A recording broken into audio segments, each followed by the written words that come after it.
नमस्कार। आपका अक्षता क्लासेस में स्वागत है।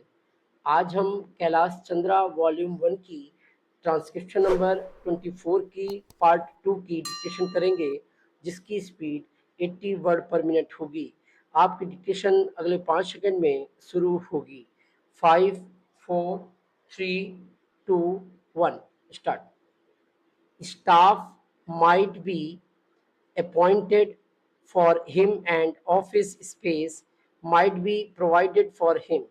It is because of this that certain misgivings have arisen in the minds of some of the members, and they want it to be made perfectly clear that the staff will be appointed not only for the ex-president but will be appointed by the ex-president, and it will be his wishes and his desires that will be taken into account when a particular person is being appointed.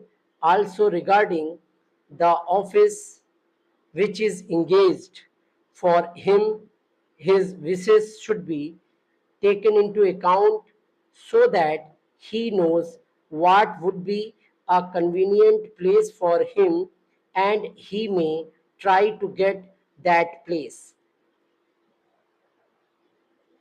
Another reason for insisting on what I consider to be an important detail is that if the government appoints the staff for the ex-president, then automatically they become government servants because they have been appointed by the government.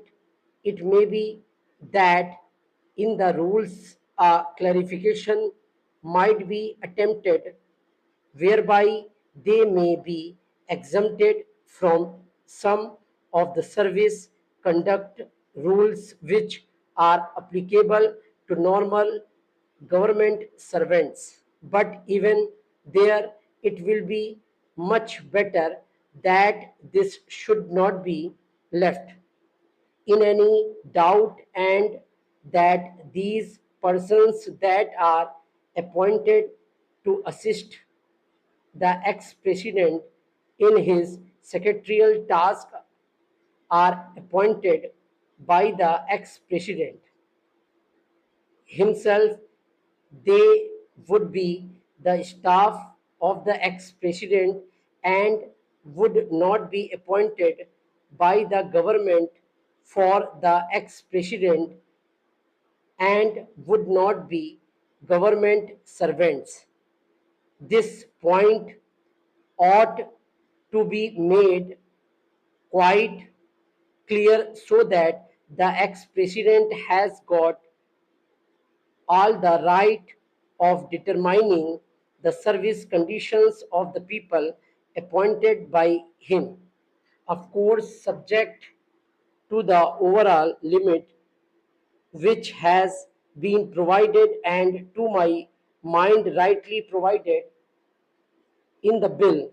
Within that overall limit, perhaps it will be much better to leave the rest of the matter to the president himself, so that we may also express our further confidence in the president to the effect that he would utilize it with discretion and with all sense of responsibility and fair play, and taking into account the interests of the public and of the public exchequer too.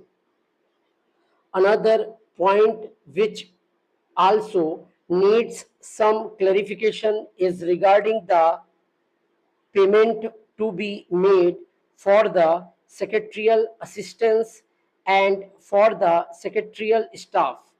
Normally, government rules require that whenever any such demand is made on the public exchequer or on the consolidated fund of India, a certain formality has to be gone through, and that formality of accounting has to be in a prescribed